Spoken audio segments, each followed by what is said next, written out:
Hey, it's Joshua Vergara. What's going on, everybody? That's right, we have the Xiaomi Mi 11 Ultra in, and actually, I have it right here, but as you can see, it is connected right now to that powerful 67-watt fast charger.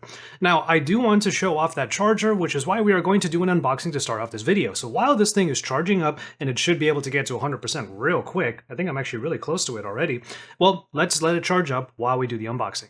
I actually received this phone a couple of days ago, which is really exciting, but I haven't posted until now my unboxing, and I wanted to give my first impressions on the device. I waited because I wanted to confirm a couple of details with my Xiaomi contacts. That's because I do have one big thing that I'm going to talk about later in the video that you might already be able to predict. For the most part, the unboxing experience is very similar to the other Mi 11 variants. There are going to be a couple of accessories that are included right off the bat, which do make this a bit of a more complete package than some other flagships.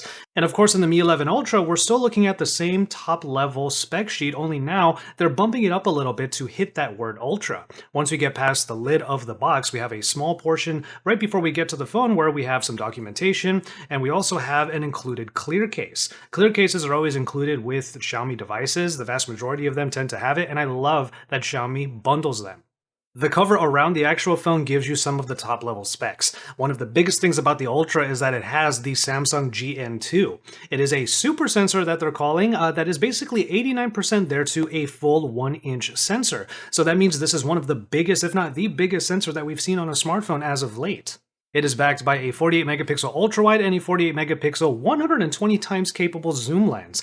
The screen is Quad HD Plus resolution along with 120 Hz refresh rate, always awesome to see, and then of course we have the Snapdragon 888. Powering all of that is a 5000 mAh battery that is charged up by a 67-watt included wired charger. But the other big headline here is that it's capable of 67-watt wireless charging.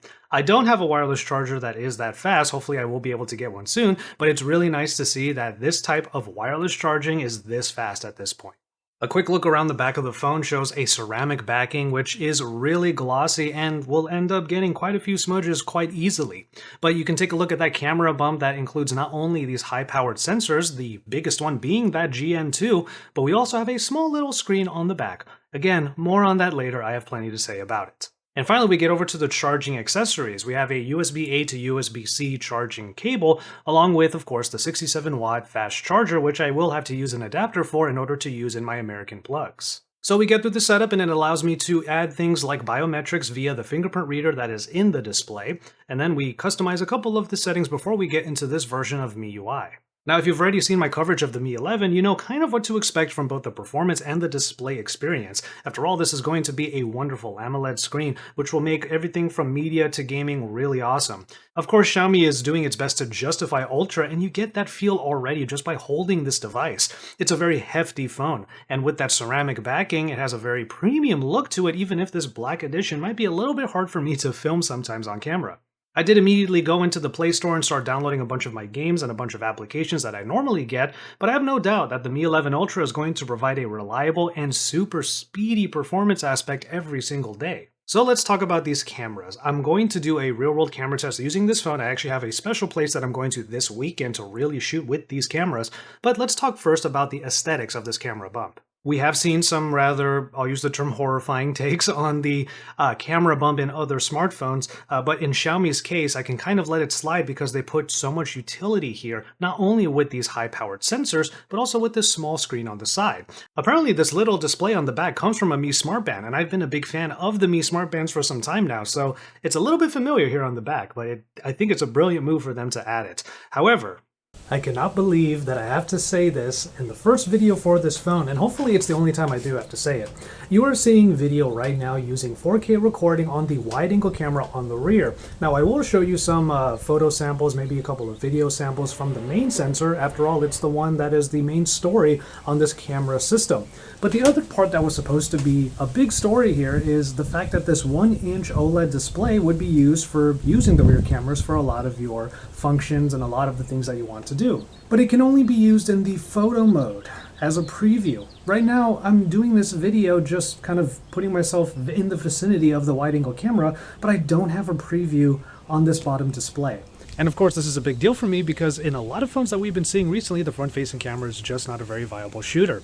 It is good for selfies, you'll get some good shots for it, but as far as video is concerned, it doesn't do any more than 1080p at 60 frames per second. Now, looking at the viewfinder, because I can on the front-facing camera, I can see the video is fairly decent. It's doing a pretty good job with colors, and the dynamic range is not getting too overwhelmed, but still, using the rear cameras, it's just that much better than the front-facing camera for many more things.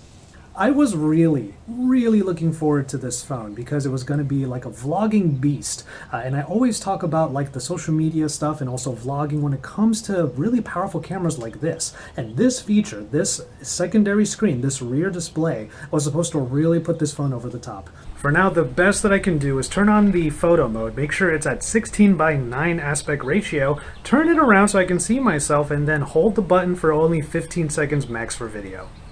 I have said on social media and on a number of my podcasts that I was really looking forward to using this rear display as a way of using the rear cameras for a number of applications. Not just for the main camera app, which obviously would be the one I use it the most in, but also as a way of getting some really good capture in apps like Instagram and TikTok. Not to mention the fact that that leak a while back was actually showing the front display being mirrored on the back. I want to know how that one worked and why Xiaomi was not allowing for that level of functionality to be on the Mi 11 Ultra out of the box. For now, the main functions of the rear display are for it to pulse on like an always-on display when you double tap it or when you have the phone upside down, and it will just show you the time, maybe give you a dot for notifications, and you can use it to control maybe your music output if you do have something playing. It doesn't even stay on all the time, which may or may not be a big deal. It stays on for up to 30 seconds, 10, 15, or 30 seconds. But it's in the camera app that you can only use the rear display in the auto photo mode. The moment you swipe to any other mode where this little display could be very useful, like for example,